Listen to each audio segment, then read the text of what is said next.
Wednesday, when you guys have lecture after us, I was gonna bring in like Little Caesars pizza and breadsticks, and then maybe have a little party for Barb. Diane's looking for a little grandmother's frame, because she did that for me when I had my first grandchild. And so Nicole was gonna make a card again and we'll sign, and then maybe if people wanna bring a little something in food-wise or whatever, I think that'd be kinda nice for her. What day? Next Wednesday, because you guys have lecture after me, so it'd be a good time to just meet in here, because I think that day you don't have to meet anyplace else. You get, it's, no one's in here. So I kind of, so don't say anything to her, but then I'll have Laura stay. Diane is done at noon on Wednesday, so she can stay, and I just thought it'd be kind of nice, this is her first grandchild. So. Anyway, Diane thought of the frame, and I remembered she did do that for me, and that was kind of neat, the grandmother's frame. But I'll remind you, that'll be next Wednesday. Okay, so the key characteristics that are common. You gotta know they all are oxidase negative, and you gotta know they all ferment glucose. What else? I would also circle the one below it. Reduces nitrates to nitrites. What did you learn in your analysis on the dipstick? What test is positive that fits this on the dipstick? Nitrite. All gram-negative Enterobacteriaceae convert nitrates to nitrites. So many places just treat them like it's an E. coli if they get a positive nitrite, because 80% are caused by E. coli. So this coincides with your dipstick. It would be an Enterobacteriaceae if it's a positive nitrite. Remember, it could still be a UTI if it was negative. Then they go by the elevated leukocytes, and it could be a gram positive, like an Enterococcus faecalis, maybe a Staph aureus. And we already talked about motility. Know the ones that are non-modal, then you know everything else is modal. So if they only grow along the stab, it's Klebsiella, Shigella, and one of the Yersiниas. They're all large and gray, usually by 48 hours, so they don't have anything morphologically that distinguishes them, except what? What's Proteus helps you? Swarmer. Pseudo isn't an Enterobacteriaceae, but when we get to that as the next group, what does that do? The green, remember the sheen, the metallic sheen across the plate? It looks kind of flat, and then it has a shine to it. When we do its PowerPoint, it has some pigments it's known to produce. So we know on the McConkeys especially, I tell McConkeys for me as a newer person versus Laura, she can tell the mucoid easily on a blood. As a newer person, more in between her and you guys, the McConkey helps me the best. When I look at Enterobacter Club and the E. coli, I think E. coli looks so dry and really pink. The others lose their color and they look wet, snotty kind of. They're facultative. So the only thing we've learned so far is the one contaminate you found on your plate that ended up being a bacillus, that's an aerobic. And then next week we'll learn about pseudo, that's aerobic. But most of our organisms so far have been facultative. Now, which two have been capnophilic? The Neisseria and the Haemophilus. And they're tough to work with because you have to have everything just right.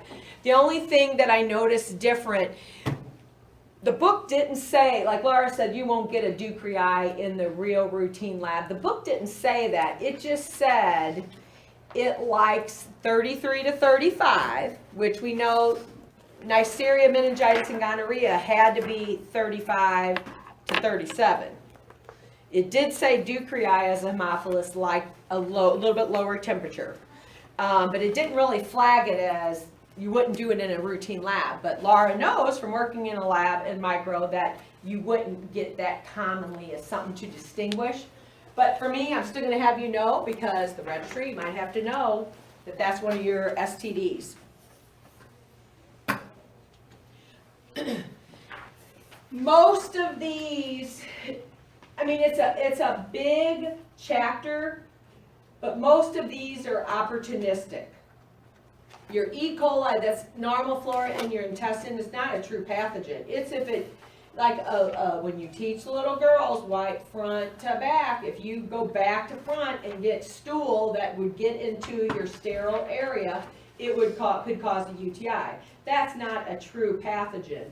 It's just getting in the wrong area. But we are going to learn specific pathogens. So we're going to try to key on what are the specific pathogens. So E. coli 0157H7, Salmonella, Shigella. There's 5 E. colis that cause diarrhea that are not normal flora E. colis.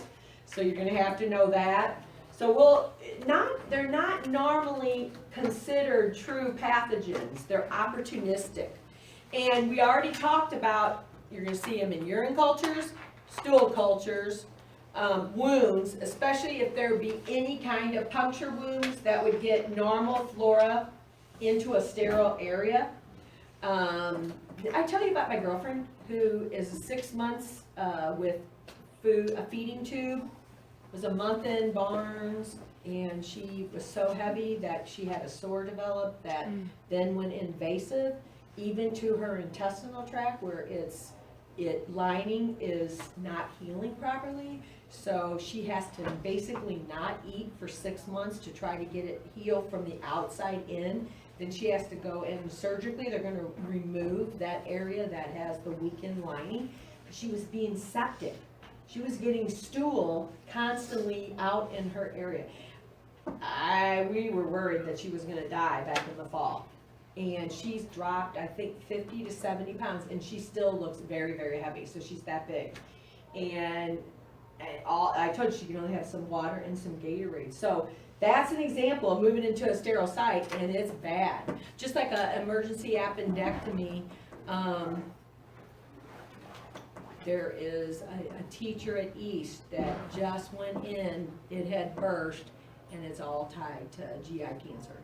It's not just that. And he's like 40, he has 3 little kids, you know. My mom died when I was 25, and she when they opened her up, it was 6 weeks she was dead for going in for gallstones. So they know it started in intestine, and then it went to liver, then it went to her gallbladder as well. It doesn't start in the liver or gallbladder, so they knew it was intestinal. But since I've probably already had 3 colonoscopies, and it's because every 5 years because of her having the GI, and I'm thankful. So I don't know if all of you women should have a gynecologist. Guys at a certain age should get a PSA. My girlfriend's dad died of prostate cancer because back in the day, did Barb even talk about a test called an acid phosphatase? Back in the day, that was an enzyme done in chemistry, but if it was elevated, it was already out of the prostate. And my friend's dad died in his 50s, probably in 3 years. That PSA has saved more men's lives because it goes up in time for you to get it and take action on the prostate before it gets out of the prostate. So I'm a firm believer, kids should have a pediatrician, women should have a gynecologist, and if there's anything you can be proactive about, like women, they say now, don't worry about having a mammogram till, not even every year when you're like age 50. I had a girlfriend who had a normal mammogram on April, and in July had cancer in her breast and already 2 lymph nodes, and they went back to her mammogram and it wasn't there. So it wasn't like someone missed it. So, and this you already see about worrying about bacterial infections, doing your antibiotics right. If you can do anything ahead of time that keeps you from getting something bad, do it. Barb, probably her easiest thing the poor thing's had to deal with is her breast cancer. I mean, it's like, is that the shit? You got MS, and her positive attitude has kept her walking this long since, it's probably going on 15 years. She was got double vision when they first found it. Then she gets a breast cancer. Now she's having an issue with her blood pressure. It's like, that's bull, you know, that one person gets hit, and she has the most positive attitude I've met in anybody dealing with illness, you know. So anyway, take care of yourselves, do the pre-stuff, so it's terrible. And I'm sorry to get off on this, but it just bugs me. This poor JR is our guy who does all of our CPR for everybody, but we don't have to be CPR certified as lab tech, so we don't do it. And his wife had terrible cancer in her GI. She's probably at least 5 years. When, you know, she just goes to the dentist to get a crown, and on an x-ray, they think they see a mass on her jaw. And so now, she's going back through all the checks to see if it metastasized to her jaw. And the only reason she had no symptoms, they did an x-ray and they see something. And I'm like, gosh, she just had gotten her yearly, now she can go once a year. So, like I said earlier, if you have your health, you have everything. You are rich. Okay, one of the things we saw it to be a stool culture, gastroenteritis is that term. But dysentery is another term you'll hear about, especially like in regard to Shigella. Those stools can have reds, whites, and mucus, okay? So whenever you start getting cells in it and a lot of mucus, sometimes they call it not just gastroenteritis, but dysentery. So it just means it has a few more symptoms to what the stool looks like. When we do the 5 different E. coli's, the thing you want to look for, which one has bloody stools. That's a big clue. And the E. coli 0157H7, the one that's the pathogen, like the Jack in the Box hamburger that was bad. This is known to have bloody stools, bloody diarrhea. And this is one called EHEC. So there's 5 I'm going to teach you, and they all have an acronym. This is enteroinvasive hemorrhagic. So in the name, if you know H stands for hemorrhagic, you know that's going to have a clue as a bloody stool. So in a case study, you would not only have to plate what media to identify it. Remember what media, if you thought you had this E. coli? What? It has not lactose in it, but what sugar? Sorbitol. It's a MAC with sorbitol. That's its classic media. And it's a non-sorbitol fermenter, so they would be beige or buff. So once again, if you only know it causes bloody diarrhea, and you will see it grow on McConkey with sorbitol, not just McConkey with lactose, as a non-sorbitol producer, you know you're working with. So yeah, sure, it's going to have a positive endo. It's an E. coli, but that's not your pathogenic one. This is your pathogenic E. coli. Yes? All the E. coli's ferment lactose though, right? Well, Laura says that's not true. You might get some, and you might get some that are NLF, and you might get some that don't show beta hemolysis. Okay. I'm just having you know what the most common thing is. Remember, we're entry level. What's good about having both of us is I know more where you're coming from, being new, and she's very experienced, did it forever. So she's going to know all the ins and outs of, no, it's not always beta. No, it's not always an LF. For me, we're just going to learn it as LFs, all ferment glucose, all are lactose fermenters. If you see some exceptions out there, then you can just see the exceptions when you get out there. I think it's too hard to retain everything as it is, because it's just a lot of information. So I would rather get you your base, and then you build on it, especially if you get to work in micro, which I do have some students that have gotten to work in micro. So we will go with all being lactose fermenters. Now, what you always see in E. coli, that's always, but for us, we're just going to keep it, they're lactose fermenters. So even when we flow chart it, we're going to keep it as simplified as we can get it. Now, E. coli can be in a blood culture too. So it could be the septicemia, where it could be a positive blood culture that they might get a gram-negative bacilli. So once again, what are the virulence factors? Endotoxins. We've seen that between pili, capsules, any kind of endotoxin produced. That's kind of a common theme, that they produce something. The other thing where this comes up, I don't really know if any of you will ever even get to send out a test called a febrile agglutinin. There are typhoid fevers that are associated with salmonella. There's a typhus fever associated with Proteus, and those are both in this chapter. There were certain tests we did, and I was responsible for doing those tests because it was a febrile agglutination test that serology did. And we had a big plate, and we had 9 different antigens we had to worry about. We had the O antigens, which are on the cell wall. They call that somatic. We had flagellar antigens. They call those H. Then we also could have a capsule antigen called a VI. And then in the capsule, they also had K antigens. All I'm asking you to remember is that especially salmonella, well, even Shigella, I guess, has some, and I don't really know if you get to do a kit test at all for Shigella once you get a micro, probably not with all the new Multitov coming out, but you should be aware that there is testing serologically for these different antigens. And salmonella, we had a plate we did of 9 antigens for just salmonella and Proteus for typhoid fever and typhus. So I'm not going to expect you to know much about the antigens, but they can actually test for you to produce an antibody in serology to say that you had this.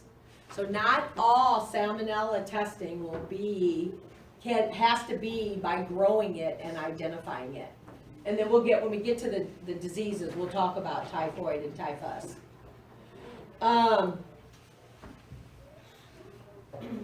So, example of true pathogens.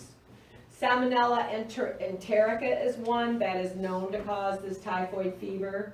Shigella is known to have the stool with the white cells and the mucus. And Yersinia, when we get to that's like our last organism, it's been known to cause plague. Now, are we going to see plague here? No. But there is a species called Yersinia enterocolitica that you might see or be identified for causing diarrhea. So it might be a stool culture that you could get it. And I'm going to teach you one media called the CIN, and it shows like a bullseye formation on it. If you know stool culture, CIN media, it's Yersinia. You know, sometimes it's too much to know everything. So that's why when you study the biochemical sheets, I try to put on key things. So if you don't have time to do anything but look at the biochemical sheets and those disease states before, and if you run out of time, study the bacteria. The take home, you'll just have to hope the few questions you get are okay, you know. So opportunistic. Most of the other species are going to be it really would have to be if they get into a sterile site or if you are immunocompromised. They're not true pathogens just because you're exposed to them. These are going to be what we get to, that you have to know those 5 as true pathogens. And the biggest one is the EHEC. So you got to remember, E. coli is a kind of, if it's the normal flora one in your intestinal tract, it's common to be an opportunist in a urine culture to cause a UTI. If it's a true E. coli pathogen, you should think stool culture. And it's probably going to have diarrhea as a symptom, and then you got to know, is it diarrhea in adults? Is it diarrhea in kids? Is it diarrhea with daycares? There's one of them. And is it bloody diarrhea or is it watery diarrhea? So remember, E. coli can be an opportunist in a urine culture from your GI tract. and it's not a true pathogen. E. coli that's pathogenic is in a stool culture, and it's one of these 5 types. And this is going to be the biggest one, the EHEC. So, and then we already talked about the media. The last one is what we're going to do next week. It's my favorite unknown. I just think it is so much fun. You set up these little tests, you get to then incubate it, then you get to look at this code, get a code, you'll read the reactions, you'll get a 7-digit number, then you go to this book. If it starts with 7, you go to the chapter that starts with 7s, you look, and it's really neat when you match perfectly. And if it matches, it'll tell you, if it's, I think a lot of labs go by over 85% matches, then you can say, yes, it's this. And then you get to set up what is called a purity plate, and you get to see if only one pure organism is growing. If it's not one pure organism, you had a contaminant and you got to reset it up. And then you get to plate this real big plate. It's like 5 inches by 5. It's a real big plate about this big. And you're going to put on at least 4 to 5 little antibiotics. And then this time, you get to measure your zone and then look at the book to see if it fits the SI or R zone.